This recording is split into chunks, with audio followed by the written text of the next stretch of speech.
আসসালামু আলাইকুম। কোরআন অধ্যয়নে আপনাদের স্বাগতম। আজকে আমরা আল কোরআনের সূরা আল বাকারার ১৪ থেকে ১৬ নম্বর আয়াত আলোচনা করব। প্রতিদিনের মতো প্রত্যেকটি শব্দের বঙ্গানুবাদ, তারপর প্রত্যেকটা আয়াতের সরল তর্জমা, সেই সাথে একটি শব্দ অথবা আয়াতের কিছু অংশ নিয়ে আমরা এটার উপর গ্রামাটিক্যাল বিষয় আলোচনা করব ইনশাআল্লাহ। আশা করি সবাই শেষ পর্যন্ত সাথে থাকবেন। চলুন শুরু করা যাক। أعوذ بالله من الشيطان الرجيم بسم الله الرحمن الرحيم وإذا لقوا الذين آمنوا قالوا آمنا وإذا خلوا إلى شياطينهم قالوا إنا معكم إنما نحن مستهزئون الله يستهزئ بهم ويمدهم في طغيانهم يعمهون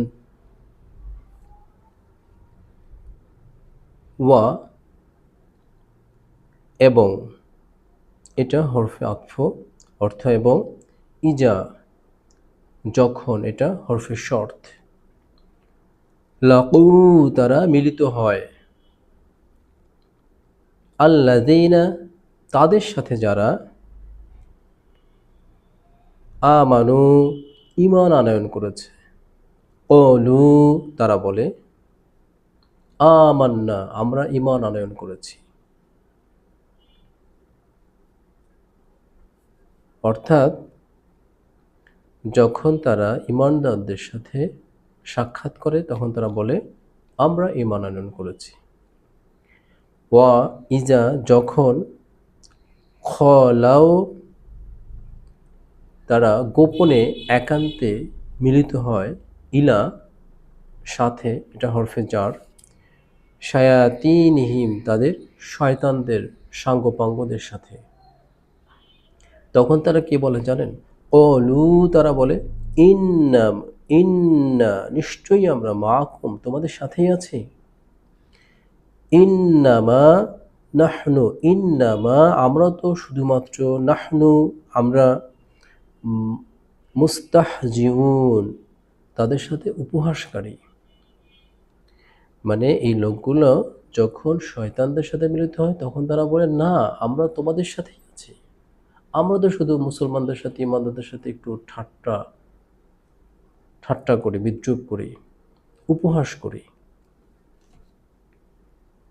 এদের প্রতি উত্তরে আল্লাহ তাআলা বলেন, আল্লাহ ইয়াস্তাহজিউ বিহিম আল্লাহ তাদের সাথে উপহাস করেন এইভাবে, ওয়ায়ামুদ্দুহুম তিনি তাদেরকে প্রসারতা দেন, ছেড়ে দেন, ফি মধ্যে, তুগিয়ানিহিম তাদের অবাধ্যতায়, ইয়ামাহুন যাতে তারা দিকভ্রান্ত হয়ে ফেরে, ব্যাকুল হয়ে পড়ে।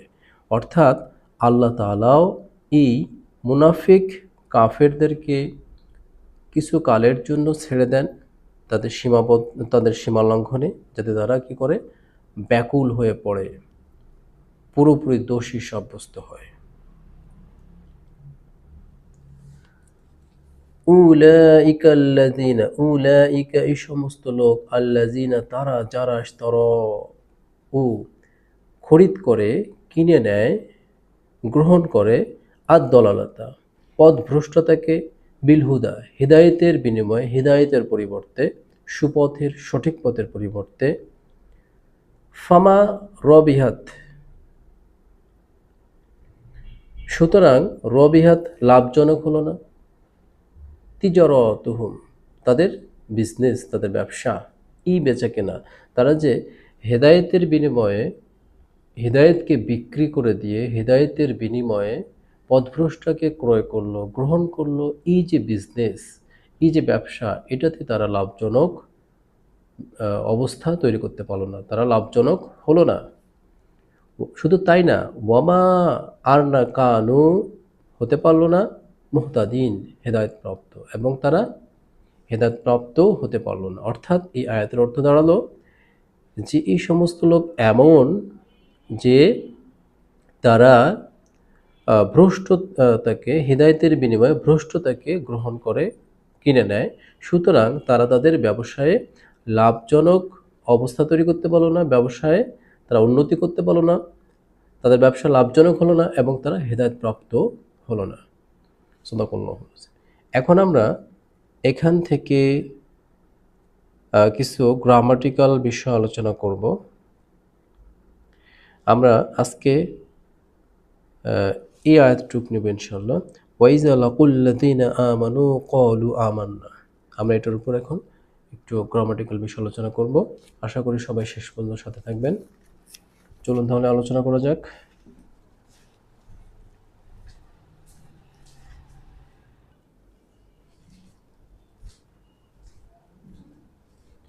আমাদের আজকের সিলেক্টেড আয়াত ওয়াইযা লাকুল্লাযীনা আমানু ক্বালু আমান্না। এই আয়াতটুকুর আমরা এখন তারকিব করব, অর্থাৎ বাক্য বিশ্লেষণ করব ইনশাআল্লাহ। আচ্ছা, এখানে বলি অর্থটা এরকম যে ওয়া মানে এবং, ইজা মানে যখন, মানে শর্ত, লাকু দ্বারা মিলিত হয় লাযিনা তারা, যারা, তাদের সাথে যারা যারা আমানু ঈমান আনয়ন করেছেন, ক্বালু তারা বলে, মানে যে লোকগুলো মিলিত হয় তারা বলে, তখন তারা বলে আমান্না, আমরা ঈমান আনয়ন করেছি। আচ্ছা, এখানে ওয়াও হলো হরফে আতফ, ইজা হরফে শর্ত, তারপর হলো লাকু এটা তো ফেল, আল্লাযিনা এটা হলো মাউসুল, এটা হলো সিলা, এটা হলো শর্ত। আচ্ছা, ইজা হলো হরফে শর্ত। হরফে শর্ত মোট 7টা। যেমন ইজা মানে যখন, তখন, এরকম টাইপের অক্ষরগুলো মোট 7টা। যেমন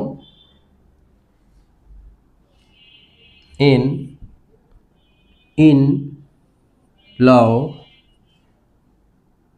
তারপর হচ্ছে আম্মা, লাম্মা, তারপর হলো ইজা, তারপর হলো কুল্লামা। কটা হলো? 1 2 3 4 5 6 7। এই 7টা হরফকে হরফে শর্ত বলা হয়।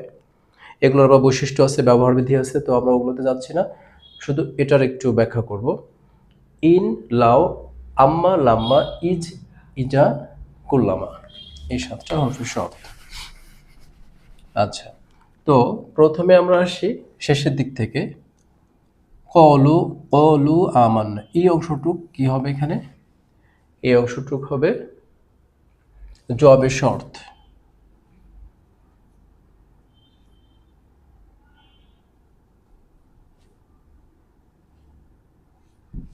জবাবে শর্ত মানে শর্তের যে উত্তর। আচ্ছা, তারপর এই অংশটুক হবে সিলা, আর এই অংশটুক হবে মাউসুল।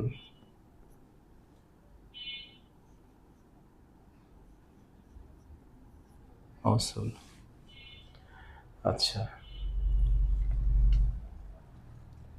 তারপর এটা মিলে কি হবে?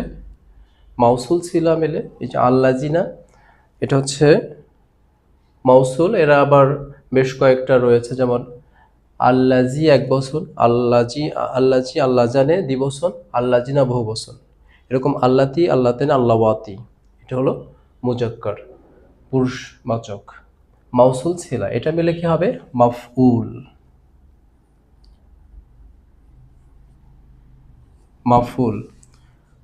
অর্থাৎ কর্মবাচ্য, যেটাকে বলা হয় অবজেক্ট, মাফুল। আচ্ছা, তাহলে এখানে আবার কি আছে? ক্রিয়া, অর্থাৎ ফেল ফাইল আছে এখানে।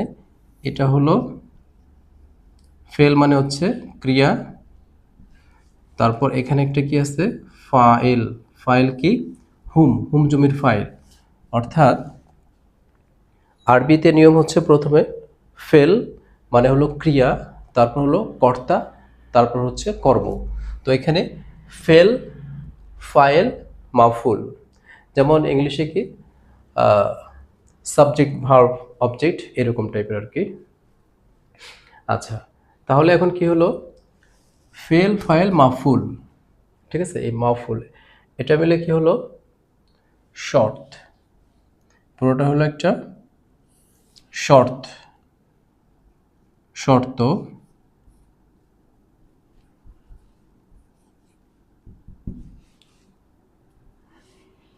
আচ্ছা, এগুলো শর্ত, এগুলো জবাবের শর্ত, আর এটা হলো হরফের শর্ত।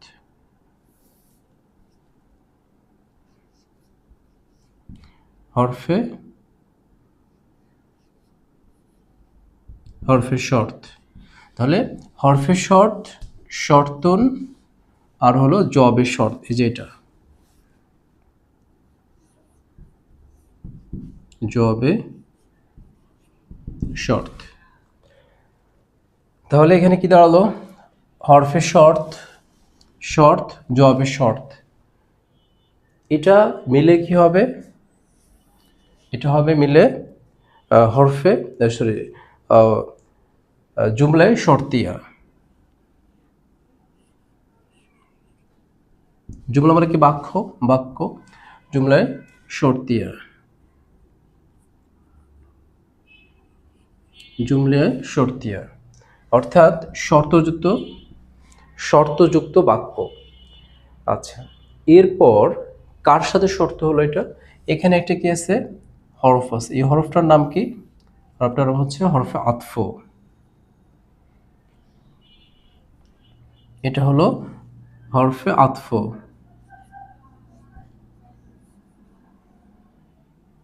হরফে আতফ। এখন এই যে হরফে আতফ আর এই পুরোটা মিলে কি হলো, জুমলায় শর্তিয়া। কার সাথে হলো, এটা হলো মাতুফ, মাতুফুন আলাইহি, মাতুফুন আলাইহি।